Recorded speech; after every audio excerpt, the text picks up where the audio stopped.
Hello friends, Radhe Radhe.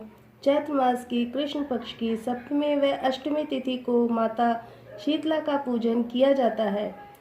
Holi के ठीक बाद में पड़ने वाले पहले सोमवार या गुरुवार को यह पूजन किया जाता है। इसे महिलाएं अपने बच्चों के उत्तम स्वास्थ्य के लिए और अच्छे भविष्य की प्रार्थना करने के लिए इस पूजन को करती हैं। इससे घर के कई रोग भी दूर हो जाते हैं और घर में सुख समृद्धि बनी रहती है। इसलिए माता शीतला का पूजन किया जाता है, क्योंकि इसमें माता को बासी भोजन का भोग लगाया जाता है।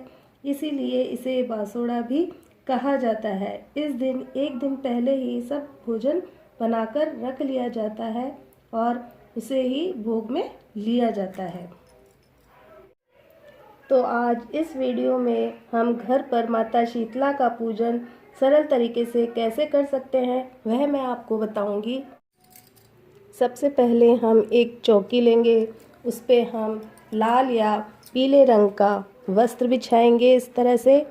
और उसके बाद अगर हमारे पास शीतला माता की तस्वीर है तो हम उसे वहाँ पर स्थापित करेंगे, नहीं तो फिर हम जिस तरह से कहा जाता है कि 5 पत्थर या फिर पतवारी की भी हम इसमें पूजा करते हैं, तो हम घर पे पूजा एक पात्र के अंदर करेंगे जिसमें हम वो 5 पतवारी रखेंगे।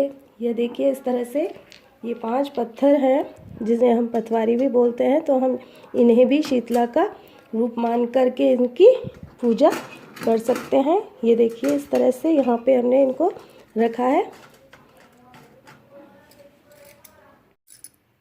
इसमें हम माता को जल अर्पित करेंगे और जल हमें मिट्टी के पात्र में ही लेना होता है, क्योंकि मिट्टी को भी हम शुभ मानते हैं और इसमें जल भी शुद्ध रहता है और शीतल रहता है। इसलिए हम शीतला माता को मिट्टी के पात्र में से ही जल अर्पित करेंगे इस तरह से।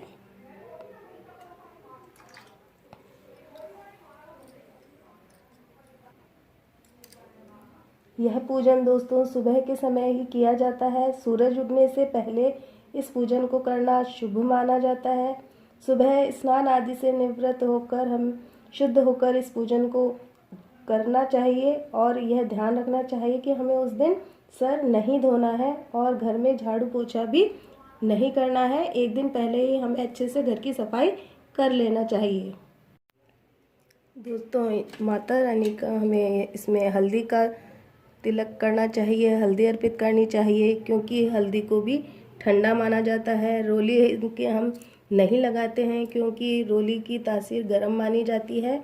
और उसके बाद हमें वस्त्र रूपी कलावा हमें माता को अर्पित करना चाहिए और हम श्रृंगार का सामान भी यह अर्पित कर सकते हैं माता रानी को।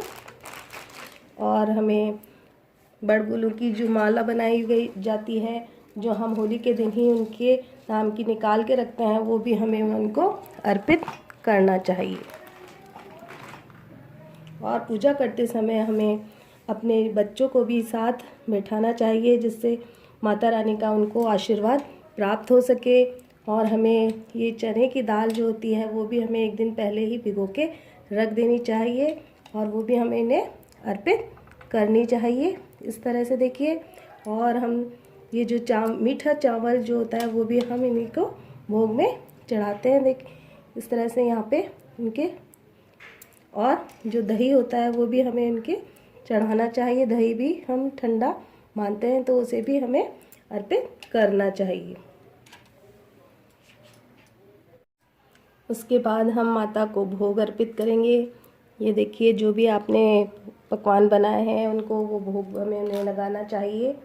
और माता रानी से हम प्रार्थना करेंगे अपने स्वास्थ्य की, हमारा स्वास्थ्य उत्तम रहे। जो भी मौसम के ज्वर से संबंधित रोग हैं, फोड़े फुंसी आदि जो निकलते हैं, चेचक आदि की जो परेशानियां होती हैं उनसे वह हमें मुक्ति दिलाए। ऐसी माता से हम प्रार्थना करते रहते हैं। पूजा करते वक्त अपना स्मरण करते रहना चाहिए। भोग सामग्री में दक्षिणा भी हमें अवश्य रखनी चाहिए। और जो भी हम दान करना चाहते हैं वो हमें कुम्हार को इस दिन दान करना चाहिए। और झाड़ू व सूप का भी हमें पूजन करना चाहिए।